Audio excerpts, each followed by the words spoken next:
So hi all, in this video we are going to discuss about pediatric imaging. Pediatric imaging is one of the important imaging in radiography because children do not reach all sense of understanding because the pediatric ages of the children gets vary with one children and with another while compared to the one with another. So the abilities varies from child to child, and if a successful radiographic studies are dependent on two things. One thing is about the radiologist's attitude and approach to the child, and then next thing is the technical preparation of the examination room. So in the context of the diagnostic imaging, so the childhood can be divided into 6 major groups which has different needs and capabilities. So the first thing is birth to 6 months, and the next group is from 6 months to 3 years, which is known as infancy, and the third stage is from 3 years to 6 years, which is known as early childhood, and the fourth stage is 6 years to 12 years, which is known as middle childhood, and the fifth stage is 12 to 15 years, which is known as early adolescence, and the last stage is between 15 to 19 years, which is also known as late adolescent.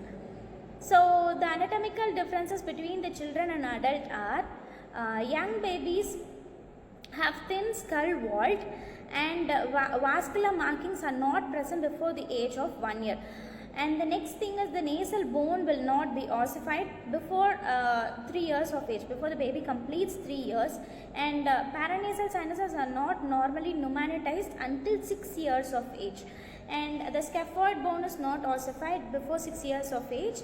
Children have faster heart and respiratory rate while compared to the adults, and the more radiosensitive red bone marrow is more widely spread in children, and is present almost in every bone of the neonate. So the anatomical differences should be taken in, these are the anatomical differences which should be taken into the account when optimizing the radiation exposure factors in pediatric radiography. So how to approach a pediatric patient?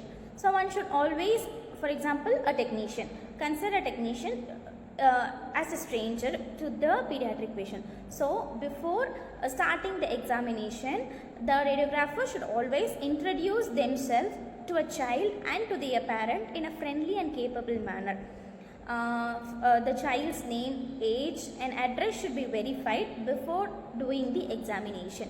It is also important to speak to the child at their level, and a very encouraging, reassuring attitude. For example, the technician has to be adopted to that attitude, to that childly attitude, and they have to give a numerous amount of praise for every act of cooperating from the pediatric patient.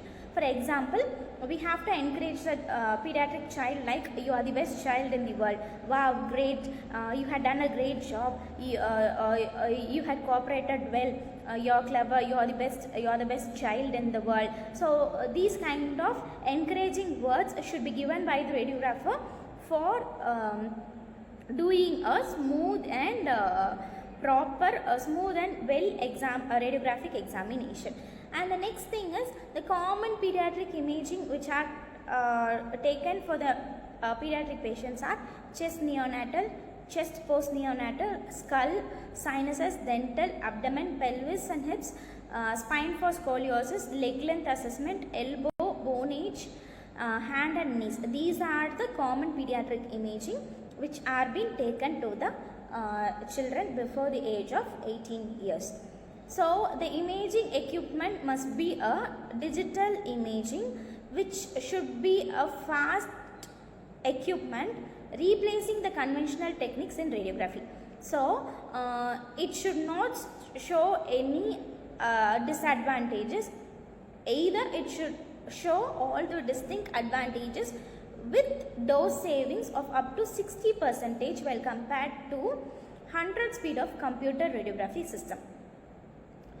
So, however, a post-processing risk can mask high dose techniques, but we have to be carefully optimize and regulate while operating the digital equipment, which are the major essential things to diagnose a pediatric patient. So dose measurement. All the radiographic equipment, including the mobile and fluoroscopy equipment, should have a dose area product, which is a mandatory in radiographic equipment. So these will show a sensitive and simple method of monitoring and recording dose in pediatric radiography. So this dose area product should be of a high specification for children, otherwise the dose readings will not be accurate. So this is how the dose measurement chart should be. So according to this measurement chart, we have to give the dose to the patients, radiation dose to the pediatric patient. And coming to the last point, radiation protection. This is the most major important thing in radiography, radiographic department while doing a radiographic examination. So optimum dose for an X-ray examination should correspond to the ALARA principle. ALARA principle is nothing but as low as reasonably achievable principle. And wearing of lead aprons or vest, wearing of lead thyroid collar, wearing of lead gloves, safety goggles. So these are the radiation protection, and the main thing, there is a 3 basic protective measures in radiation safety. We have to follow that 3 basic measures during our radiographic examination. It is nothing but time, distance and shielding. We have to maintain the time, we have to maintain the distance, and we have to do the shielding, proper shielding.